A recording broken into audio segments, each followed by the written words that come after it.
Hello everyone, मैं आशा तोमर आप सभी का आपके अपने परिवार शारदा ब्रेन बूस्ट ट्रस्ट में हार्दिक अभिनंदन करती हूँ और आशा करती हूँ कि आप सभी स्वस्थ होंगी, अच्छी होंगी, खुश होंगी और अपनी पढ़ाई में अब जोरों शोरों से लगी हुई होंगी। जैसा कि आप सभी को पता ही है कि अब आपकी शॉर्ट लिस्ट भी बहुत जल्द देखने को मिल जाएगी।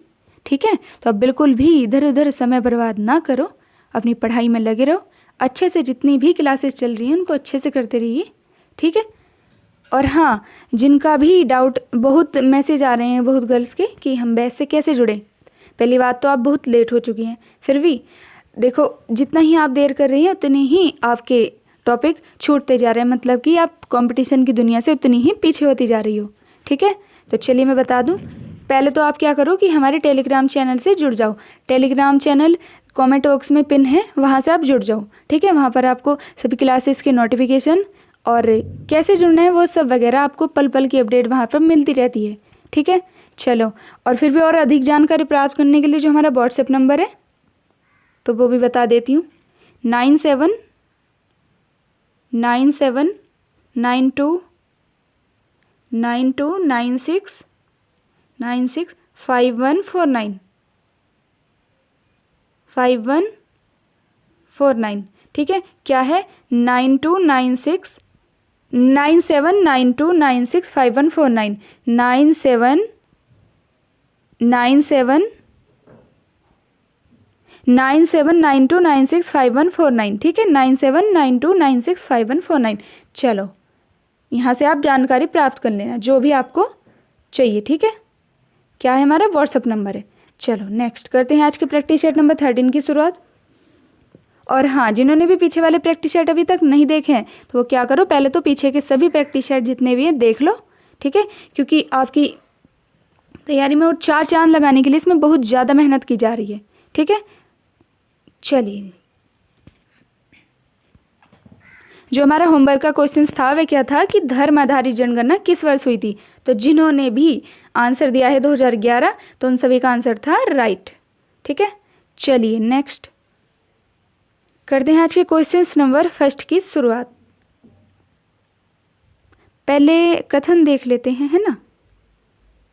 चलो, अंतः शोषण के बारे में कौन सा कथन सत्य है। आपको बताना है क्या कि अंतः शोषण के बारे में कौन सा कथन सत्य है। ठीक है, चलो, कथन ए, क्या यह एक ऐसी प्रक्रिया है जो गैसों के आदान प्रदान को, नहीं, यह एक ऐसी प्रक्रिया है जो शरीर को ऑक्सीजन प्रदान करती है। ठीक है, चलो, और कथन बी, इसमें क्या है कि इस प्रक्रिया में कोशिका में पानी का निर्माण होता है।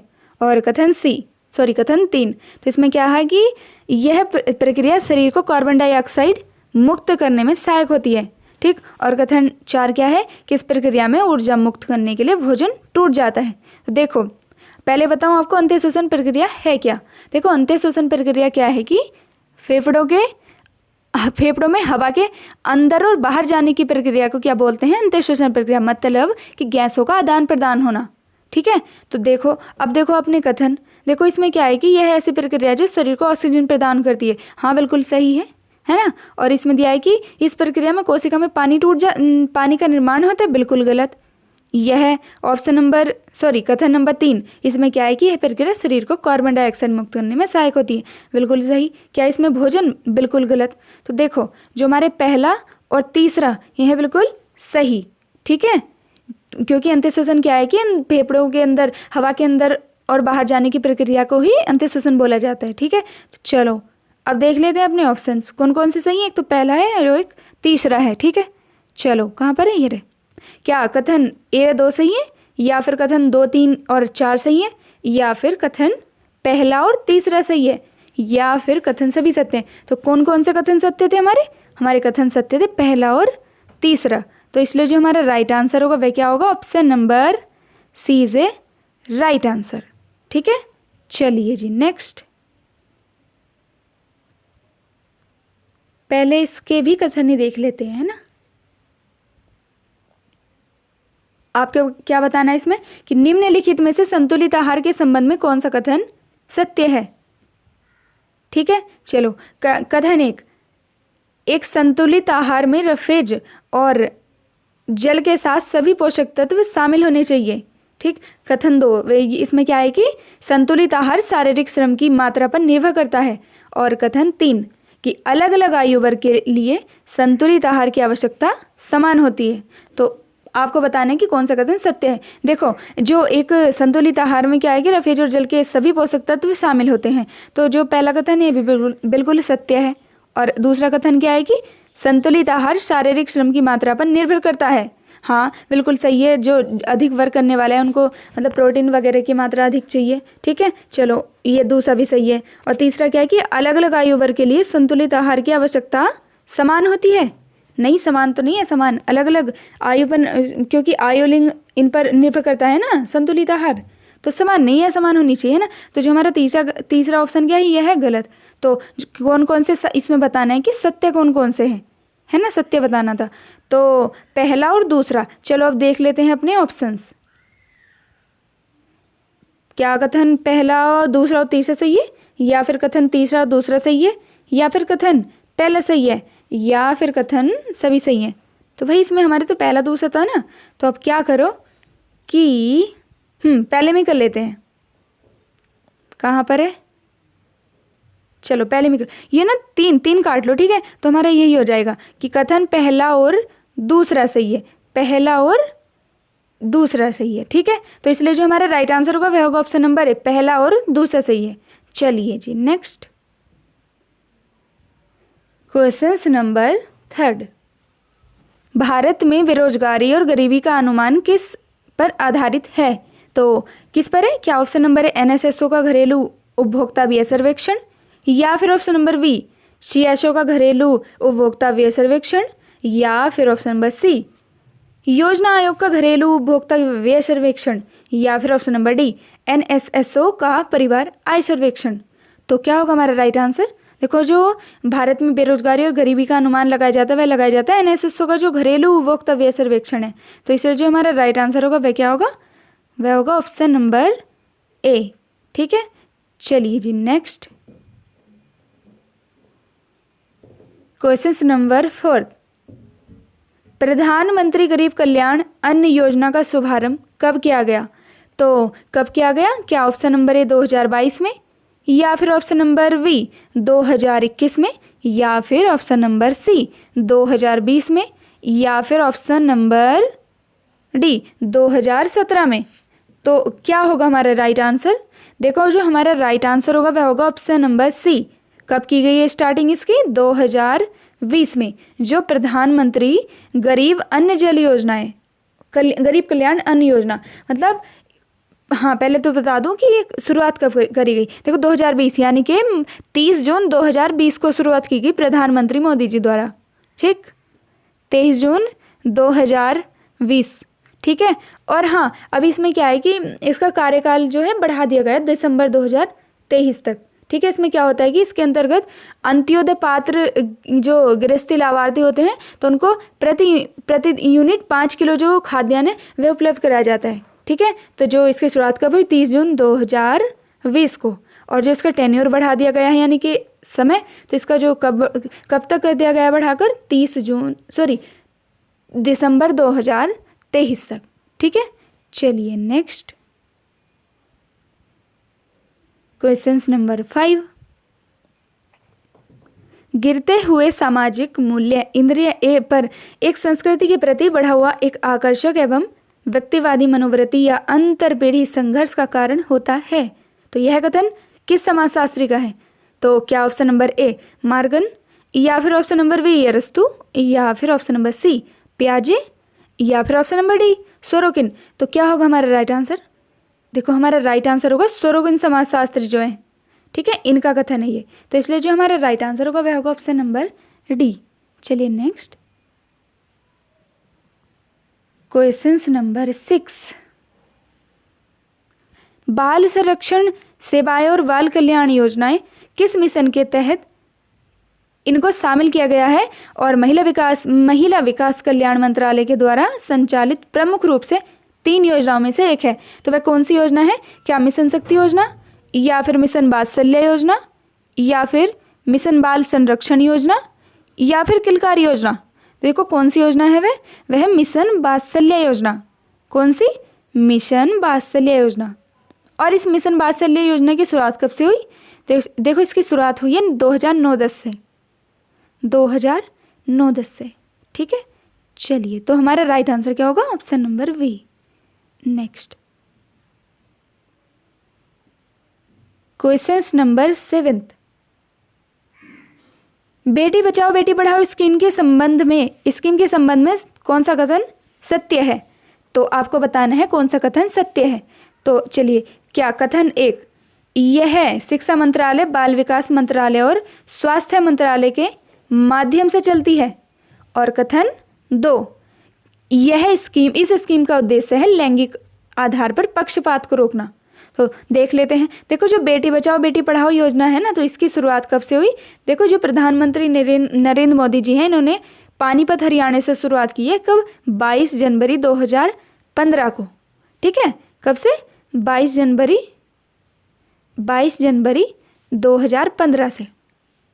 क्या? बेटी बचाओ बेटी पढ़ाओ योजना। ठीक है, देखो इसका उद्देश्य क्या है कि शिशु लिंग अनुपात में जो कमी है उसको रोकने में मदद, और जो महिलाओं को सशक्तिकरण से जुड़े मुद्दे हैं तो उन सभी का समाधान करना। ठीक है, तो देखो अब देख लेते हैं अपने कथन। क्या यह शिक्षा मंत्रालय, बाल विकास मंत्रालय और स्वास्थ्य मंत्रालय के माध्यम से चलती है? जी बिल्कुल राइट। तो जो हमारा कथन है पहला एकदम सत्य है। ठीक, दूसरा क्या है कि इस स्कीम का उद्देश्य लैंगिक आधार पर पक्षपात को रोकना है, यह भी बिल्कुल सत्य है। तो इसलिए जो हमारे दोनों के दोनों कथन सत्य हैं। अब देख लेते हैं ऑप्शन, तो कहाँ पर है? पहले ही ऑप्शन है कि कथन 1 व 2 सत्य हैं। ठीक है, चलो नेक्स्ट क्वेश्चन नंबर 8। अपने देश में विभिन्न कारणों से उच्च स्तरीय मृत्यु दर के सांख्यिकी प्रभाव के संदर्भ में मिसिंग वुमन की संकल्पना का प्रतिपादन निम्नलिखित में से किसने किया? तो किन्होंने किया? क्या option number A Ashish Bose, या फिर option number B Praveen Visaria, या फिर option number C Amartya Sen, या फिर option number D J R. Rele. तो क्या होगा हमारा राइट आंसर? देखो जो मिसिंग वुमेन की संकल्पना का जो प्रतिपादन किया है वह क्या है? अमर्त्य सेन ने, जो समाजशास्त्री हैं, ये अर्थशास्त्री और समाजशास्त्री। हाँ, कौन है? अमर्त्य सेन। देखो अमर्त्य सेन को क्या है कि नोबेल पुरस्कार मिला था। कब मिला था इन्हें नोबेल पुरस्कार? इन्हें मिला था 1998 में। कब? 1998 में। ठीक है, तो जो हमारा राइट आंसर होगा वह क्या होगा? वह होगा ऑप्शन नंबर सी। चलिए नेक्स्ट क्वेश्चन नंबर 9। स्वर्ण जयंती ग्राम स्वरोजगार योजना की शुरुआत कब हुई? तो कब हुई? क्या ऑप्शन नंबर ए 1998 में, या फिर ऑप्शन नंबर बी 1999 में, या फिर ऑप्शन नंबर सी 1975 में, या फिर ऑप्शन नंबर डी 1985 में। तो कब हुई? देखो इसकी जो स्वर्ण जयंती ग्राम स्वरोजगार योजना है तो इसकी शुरुआत हुई 1999 में। कब हुई? 1999, 1 अप्रैल 1999 में। ठीक, कब? 1 अप्रैल 1999 में। ठीक है, तो जो हमारा राइट आंसर होगा वह होगा ऑप्शन नंबर वी। देखो क्या था कि इसमें जो शामिल की गई थी समन्वित ग्राम विकास कार्यक्रम, जिसको IRDP के नाम से जाना जाता है। ठीक, जो IRDP थी इसकी शुरुआत हुई थी 1980 में। तो इसमें क्या हो कि ग्रामीण गरीब हैं तो ग्रामीण गरीबों के लिए स्वरोजगार सृजन करने का जो एकमात्र तरीका था, ठीक है, उसके लिए। और जिसमें क्या है कि गांव में छोटे छोटे उद्यम स्थापित किए गए। ठीक, और इन उद्यमों को व्यक्तिगत और सामूहिक रूप से आत्मनिर्भर समूह के आधार पर संगठित किया गया। मतलब छोटे छोटे अपने समूह बनाना और उसमें कार्य करना, जिससे कि क्या है कि जो ग्रामीण गरीब हैं तो उनको रोजगार प्राप्त हो सके। ठीक है, तो उसके लिए जो स्वर्ण जयंती ग्राम स्वरोजगार योजना थी तो उसकी शुरुआत की गई थी। कब? 1 अप्रैल 1999 से। ठीक है, चलिए जी नेक्स्ट क्वेश्चन नंबर 10। निम्न में से कौन घरेलू हिंसा का रूप नहीं है? तो क्या नहीं है? क्या ऑप्शन नंबर ए दहेज मृत्यु, या फिर ऑप्शन नंबर बी यौन उत्पीड़न, या फिर ऑप्शन नंबर सी अपहरण, या फिर ऑप्शन नंबर डी पत्नी की पिटाई करना। तो क्या होगा हमारा राइट आंसर? देखो जो घरेलू हिंसा के अंतर्गत नहीं आता वह है अपहरण। ठीक है, क्या नहीं आता? अपहरण। देखो घरेलू हिंसा क्या है, जो इसका एक्ट था वह था एक्ट था 2005। कब? जब संसद में पारित किया गया था। तो कब? 2005। ठीक है, और जो संपूर्ण रूप से लागू किया गया अधिनियम, ये किया गया था 26 अक्टूबर 2006 को, 26 अक्टूबर 2006 को, ठीक है। और देखो इस कानून में क्या है कि अनेक प्रकार की हिंसा और दुर्व्यवहार आते हैं। देखो क्या कि किसी भी घरेलू संबंध या नातेदारी में किसी भी प्रकार का व्यवहार, आचरण या बर्ताव जिससे आपके स्वास्थ्य और सुरक्षा, जीवन या फिर किसी अंग को कोई भी क्षति पहुंचती है, तो ये मानसिक या शारीरिक हानि होती है, ठीक है। तो ये सभी घरेलू हिंसा के अंतर्गत आता है, ठीक है। चलो, जैसे बहन भाई के बीच में लड़ाई, पति पत्नी के बीच, सास बहू के और भाभी ननंद, इन सभी के बीच, ठीक है। तो जो हमारा राइट आंसर क्या होगा, जो संबंध नहीं है, अपहरण से संबंध नहीं। देखो दहेज मृत्यु से भी है घरेलू हिंसा, है ना। यौन उत्पीड़न भी घरेलू हिंसा के अंतर ही है। और जो पत्नी की पिटाई करना, अब तो देखो पति की पिटाई भी देखी जाती है, सॉरी हाँ, पत्नी की पिटाई करना और पति की पिटाई करना, ठीक, दोनों ही घरेलू हिंसा के अंतर्गत है ना। चलिए जी, नेक्स्ट क्वेश्चन नंबर 11 आपको बताना है इसमें असुमेलित, ठीक है। तो देखो क्या ऑप्शन नंबर ए विशेष विवाह अधिनियम क्या 1956 का है, या फिर ऑप्शन नंबर बी हिंदू विवाह अधिनियम 1956 का है, या फिर ऑप्शन नंबर सी हिंदू उत्तराधिकार अधिनियम 1956 का है, या फिर ऑप्शन नंबर डी दहेज निरोधक अधिनियम 1961 का है। देखो जो दहेज निरोधक अधिनियम है वह 1961 का है, बिल्कुल राइट है। और जो हिंदू उत्तराधिकार अधिनियम है वह 1956 का है, यह भी बिल्कुल राइट है। और जो हिंदू विवाह अधिनियम है वह 1955 का है, यह भी बिल्कुल राइट है। और जो विशेष विवाह अधिनियम है तो वह 1954 का है, ना कि 56 का। तो इसलिए जो पहला है यह बिल्कुल राइट। कब का है विशेष विवाह अधिनियम, यह है 1954 का। कब का, 1954 का, ठीक है। तो जो हमारा राइट आंसर होगा जो असुमेलित है वह है ऑप्शन नंबर ए। चलिए नेक्स्ट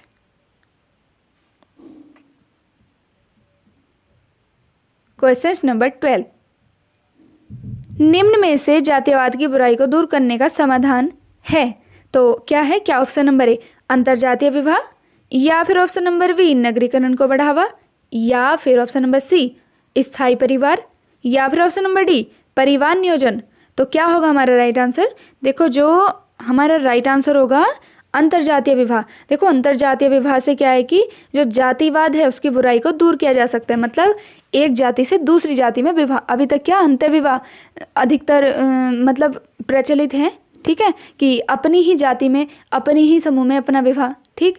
और इसमें बोला गया कि जातिवाद को दूर कैसे कर सकते। देखो अनेकों कारक हैं, परंतु जो अंतरजातीय विवाह करना भी एक महत्वपूर्ण कारक है, मतलब जाति के बाहर विवाह करना, ठीक है। तो इसलिए जो हमारा राइट आंसर होगा वह क्या होगा, ऑप्शन नंबर ए। चलो नेक्स्ट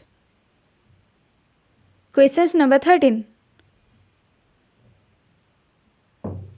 भोजन के चयापचय के बाद ऊर्जा विमुक्त होती है, तो इसके लिए ग्लूकोज का ऑक्सीकरण होता है। अंततः ऊर्जा किस रूप में उत्पन्न होती है, तो आपको बताना है कि ऊर्जा किस रूप में उत्पन्न होती है। क्या ऑप्शन नंबर ए एडीपी के रूप में, या फिर ऑप्शन नंबर बी CO2 के रूप में, या फिर ऑप्शन नंबर सी ऑक्सीजन के रूप में, या फिर ऑप्शन नंबर डी ATP के रूप में। तो देखो जो हमारा राइट आंसर होगा वह होगा ऑप्शन नंबर डी ATP के रूप में, ठीक है। तो क्या होगा हमारा राइट आंसर, हमारा होगा ऑप्शन नंबर डी ATP के रूप में। जो ऊर्जा है वह किसके रूप में होती है, ATP के रूप में। देखो जो ATP है तो ATP की फुल फॉर्म क्या है, एडिनोसाइन ट्राईफॉस्फेट। क्या है, एडिनोसाइन ट्राईफॉस्फेट, ठीक है। देखो जो ऊर्जा है वह क्या ATP के रूप में विमुक्त होती है। देखो भोजन में उपस्थित ग्लूकोज को ऑक्सीजन के साथ अभिक्रिया द्वारा शरीर में ऊर्जा की उत्पत्ति किस में होती है, ATP के रूप में, ठीक है। तो वही हमसे पूछा गया है। तो जो हमारा राइट आंसर होगा वह क्या होगा, ऑप्शन नंबर डी। चलिए नेक्स्ट, देखो ATP की फुल फॉर्म भी आ सकती है, ठीक है। चलो क्वेश्चन नंबर 14, 1 ग्राम अल्कोहल में कितनी ऊर्जा प्राप्त होती है, तो कितनी होती है। क्या option number A 4 kilo calorie, या फिर option number B 8 kilo calorie, या फिर option number C 7 kilo calorie, या फिर option number D 9 kilo calorie. तो कितनी होती है, देखो option number C 7 kilo calorie. जो अल्कोहल है उसमें कितनी होती है ऊर्जा की मात्रा 7 किलो कैलोरी। ठीक है, तो जो हमारा राइट आंसर होगा वह क्या होगा? Option number C. चलिए नेक्स्ट क्वेश्चन नंबर 15। अपने शरीर के वजन के भय से भोजन न करने की बीमारी कहलाती है, तो क्या कहलाती है? क्या option number A bulimia nervosa, या फिर option number B anorexia nervosa, या फिर option number C binge eating, या फिर ऑप्शन नंबर डी इनमें से कोई नहीं। तो क्या होगा हमारा राइट आंसर? देखो हमारा राइट आंसर होगा option number B anorexia nervosa. जो अपने शरीर के वजन बढ़ने के भय से जो भोजन न करने की बीमारी है वह क्या कहलाती है? वह कहलाती है option number B anorexia nervosa. देखो क्या है कि यह एक मनोवैज्ञानिक और भोजन न करने वाला विकार है। ठीक है, जिसमें क्या है कि व्यक्ति को यह भय रहता है कि कहीं भोजन करने से उसका वजन न बढ़ जाए। ठीक है, और जिसके कारण क्या है कि वह बहुत कम मात्रा में भोजन करता है, तो वह क्या होता है? कुपोषण का शिकार हो जाता है। ठीक है, तो इससे जो राइट आंसर क्या होगा हमारा? Option number B anorexia nervosa की अपने शरीर के वजन बढ़ने के वजह से जो भोजन न करने वाली बीमारी है वह क्या है? Anorexia nervosa. ठीक है, और ये अधिकतर लड़कियों में ही पाई जाती है। चलो जी नेक्स्ट क्वेश्चन नंबर 16। चुकंदर की शर्करा किसे कहते हैं? तो किसे कहते हैं? क्या ऑप्शन नंबर ए सुक्रोज, या फिर ऑप्शन नंबर बी ग्लूकोज, या फिर ऑप्शन नंबर सी माल्टोज, या फिर फ्रक्टोज। तो किसे कहते हैं? तो क्या होगा हमारा राइट आंसर? देखो हमारा राइट आंसर होगा ऑप्शन नंबर ए सुक्रोज। जो सुक्रोज है उसको चुकंदर की शर्करा भी कहते हैं। ठीक है, और सुक्रोज को और भी कहते हैं ईख शर्करा भी कहते हैं सुक्रोज को। क्या? ईख शर्करा। ठीक है, और इसको गन्ने की शर्करा भी बोलते हैं, गन्ने की शर्करा भी बोलते हैं, और इसको सामान्य शर्करा भी बोलते हैं। ठीक है, सामान्य शर्करा भी बोलते हैं, और इसको चीनी भी बोलते हैं, चीनी। आमतौर पर हम सभी चीनी ही बोलते हैं। ठीक है, तो कौन सी? सुक्रोज। जो सुक्रोज है उसको चुकंदर की शर्करा भी कहते हैं, ईख की शर्करा भी कहते हैं, गन्ने की शर्करा भी कहते हैं, और सामान्य शर्करा भी कहते हैं, और चीनी भी कहते हैं। तो जो इसलिए हमारा जो राइट आंसर होगा वह क्या होगा? Option number A is the right answer. चलिए नेक्स्ट क्वेश्चन नंबर 17। वसीय अम्ल जिसको फैटी एसिड बोला जाता है, तो कितने प्रकार के होते हैं? तो कितने होते हैं? क्या ऑप्शन नंबर ए 3 प्रकार, या फिर ऑप्शन नंबर बी 2 प्रकार, या फिर ऑप्शन नंबर सी 4 प्रकार, या फिर ऑप्शन नंबर डी 5 प्रकार। तो कितने प्रकार के होते हैं? देखो यहाँ होते हैं 2 प्रकार के। कितने? 2 प्रकार के। ठीक है, 2 प्रकार के। कौन कौन से? एक तो संतृप्त वसीय अम्ल, ठीक, और एक असंतृप्त वसीय अम्ल। ठीक है, कौन से? एक होता है संतृप्त वसीय अम्ल और दूसरा असंतृप्त वसीय अम्ल। तो चलिए नेक्स्ट, तो हाँ हमारा राइट आंसर क्या होगा? वह होगा ऑप्शन नंबर वी। ठीक है, चलो नेक्स्ट क्वेश्चन नंबर 18। शुष्क छिपाक रोग किसकी कमी से होता है? तो किसकी? क्या option number A vitamin D की कमी से, या फिर ऑप्शन नंबर बी कार्बोहाइड्रेट, या फिर option number C vitamin A या प्रोटीन की कमी से। देखो जो शुष्क छिपाक रोग है, ठीक, इसको बोलते हैं जीरोस्थैल्मिया। ठीक है, अगर एक बार कोई लिखा जाए कि शुष्क छिपाक रोग, तो पता ही नहीं कि ये शुष्क छिपाक रोग होता ही क्या है, क्योंकि अधिकतर जो हिंदी के वर्ड होते हैं वे इतने अजीब होते हैं कि कभी कभी हम खुद ही नहीं समझ पाते। पर अब आपको कोई भी डरने की ज़रूरत नहीं है। ठीक है, क्योंकि हर क्वेश्चंस के लेवल को आपसे टच कराया जा रहा है, तो कुछ भी छूटने वाला तो है नहीं। आप इन सभी प्रैक्टिस सेट को अच्छे से करते रहिए। ठीक है, चलो, तो किसकी कमी से होता है जो शुष्क छिपाक रोग है? तो यह होता है विटामिन ए की कमी से। किसकी? विटामिन ए की कमी से। ठीक है, तो जो हमारा राइट आंसर क्या होगा? Option number C vitamin A यानी कि रेटिनॉल। चलो नेक्स्ट क्वेश्चन नंबर 19। मजूमदार एवं मदाम के अनुसार विवाह के कितने उद्देश्य हैं? तो कितने हैं? क्या ऑप्शन नंबर ए 3 उद्देश्य, या फिर ऑप्शन नंबर बी 4 उद्देश्य, या फिर ऑप्शन नंबर सी 2 उद्देश्य, या फिर ऑप्शन नंबर डी 8 उद्देश्य। तो जो मजूमदार एवं मदान है तो उनके अनुसार कितने उद्देश्य हैं? देखो इनके अनुसार है 4 उद्देश्य। जो विवाह के 4 उद्देश्य कौन कौन से देख लेते हैं। तो इसलिए जो हमारा राइट आंसर होगा वह होगा ऑप्शन नंबर वी। देखो कौन कौन से, एक तो इनका क्या है कि घर की स्थापना करना, ठीक, घर की स्थापना करना, और दूसरा क्या है कि प्रजनन, तीसरा क्या है कि लैंगिक संबंधों में प्रवेश करना, ठीक। और चौथा क्या है कि बच्चों का लालन पालन करना, ठीक है। तो कितने उद्देश्य हो गए? 4। एक हो गया घर की स्थापना, एक प्रजनन, एक लैंगिक संबंधों में प्रवेश और एक बच्चों का लालन पालन, ठीक है। तो जो हमारा राइट आंसर होगा वह क्या होगा? ऑप्शन नंबर वी, ठीक है। चलिए नेक्स्ट क्वेश्चन नंबर 20। प्रसव पीड़ा की 3 अवस्थाएं होती हैं, निम्न में से कौन सी नहीं है? तो आपको बताना है कि कौन सी नहीं है। तो देखो, क्या पहली प्रसव की प्रथम अवस्था जिसको विस्फारण की अवस्था बोलते हैं, या फिर ऑप्शन नंबर बी प्रसव की द्वितीय अवस्था जिसको निष्कारण की अवस्था बोलते हैं, निष्कासन की, ठीक। ऑप्शन नंबर सी प्रसव की तृतीय अवस्था जिसको संपूर्ण निष्कासन की अवस्था बोलते हैं, और ऑप्शन नंबर डी ओव्यूलेटरी अवस्था। तो देखो हमारा जो राइट आंसर वैसे आपको ऑप्शन से पता ही चल रहा होगा, ठीक है, वह क्या होगा? Option number D. आपको बताना था कि इनमें से कौन सा सही नहीं है, ठीक है। तो जो पहला, दूसरा, तीसरा ये सभी के सभी प्रसव की 3 अवस्थाएं हैं, ठीक है। चलो नेक्स्ट क्वेश्चन नंबर 21। बच्चे के जन्म के समय उसके यकृत में कौन सा विटामिन उपस्थित होता है? तो कौन सा होता है?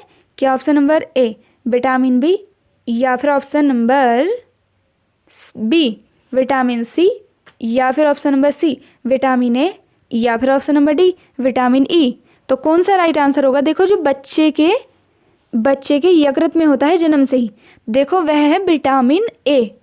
कौन सा? विटामिन ए, ठीक है, जो उसकी आंखों की क्षमता के लिए महत्वपूर्ण होता है।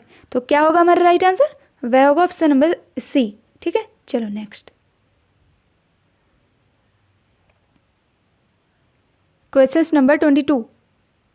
मनुष्य के क्रियाशील परिवेश के वैज्ञानिक अध्ययन को क्या कहते हैं?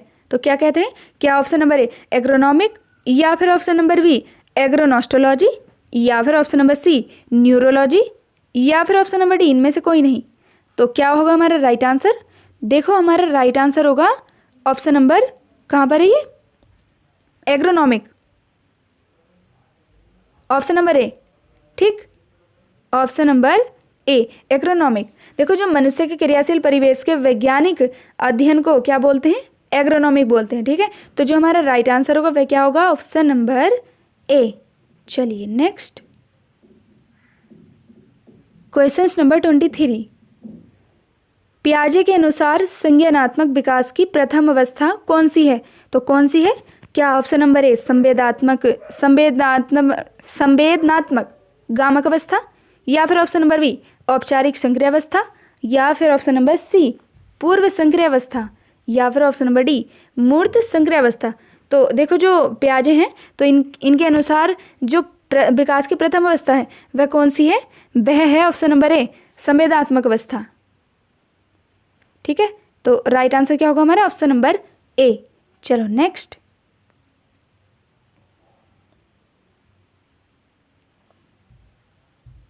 Question number 24। विकास एक तरह का परिवर्तन है जिसमें बच्चों में नवीन विशेषताओं एवं क्षमताओं का विकास होता है। तो यह कथन किस मनोवैज्ञानिक का है? तो किनका है? क्या ऑप्शन नंबर ए मुनरो, या फिर ऑप्शन नंबर बी वाटसन, या फिर ऑप्शन नंबर सी हरलॉक, या फिर ऑप्शन नंबर डी सेल। तो किनका कथन है ये? यह जो सेल मनोवैज्ञानिक है, ठीक है। इनका कथन क्या है कि विकास एक तरह का परिवर्तन है जिसमें बच्चों में नवीन विशेषताओं एवं क्षमताओं का विकास होता है, ठीक है। तो इसलिए जो हमारा राइट आंसर होगा वह क्या होगा? ऑप्शन नंबर डी, ठीक है। चलिए नेक्स्ट और लास्ट क्वेश्चंस नंबर 25। नवजात शिशु की मृत्यु के संदर्भ में सर्वाधिक घातक कौन सा काल होता है? ठीक है। तो क्या ऑप्शन नंबर ए जन्म का पहला सप्ताह, या फिर ऑप्शन नंबर बी जन्म का 7वां सप्ताह, या फिर ऑप्शन नंबर सी जन्म का 3रा सप्ताह, या फिर ऑप्शन नंबर डी जन्म का 5वां सप्ताह। तो आपको बताना है कि कौन सा सप्ताह है जो शिशु मृत्यु के लिए घातक काल माना जाता है। देखो जो जन्म के 24 घंटे होते हैं, जो जन्म का पहला सप्ताह होता है ना, तो वह सबसे घातक काल माना जाता है। देखो क्या है कि लगभग 75% मौतें, ठीक, कितनी? लगभग 75% मौतें तो क्या है कि जन्म के पहले सप्ताह में ही हो जाती हैं शिशुओं की, ठीक। और जो शेष 25% है, तो वे किस में होती हैं, वे दूसरे और चौथे सप्ताह के बीच हो जाती हैं। ठीक है, मतलब लगभग 40% मौतें क्या है कि जन्म के 24 घंटे के अंदर हो जाती हैं। कितनी? 40%। ठीक है, तो जो इसमें पूछा है कि नवजात शिशु की मृत्यु के संदर्भ में सर्वाधिक घातक काल कौन सा है, वह है जन्म का पहला सप्ताह। ठीक है, चलो नेक्स्ट क्या लास्ट ही है। ठीक है, आप देख लेते हैं अपना होमवर्क का क्वेश्चंस। क्या है कि कौशल्य मातृत्व अभियान किस राज्य का है, तो क्या उत्तर प्रदेश, मध्य प्रदेश, राजस्थान और छत्तीसगढ़। तो आप सभी को आंसर देना है। पता नहीं क्यों आप लास्ट तक नहीं रुकती है क्लास में, या फिर आंसर देती ही नहीं हो।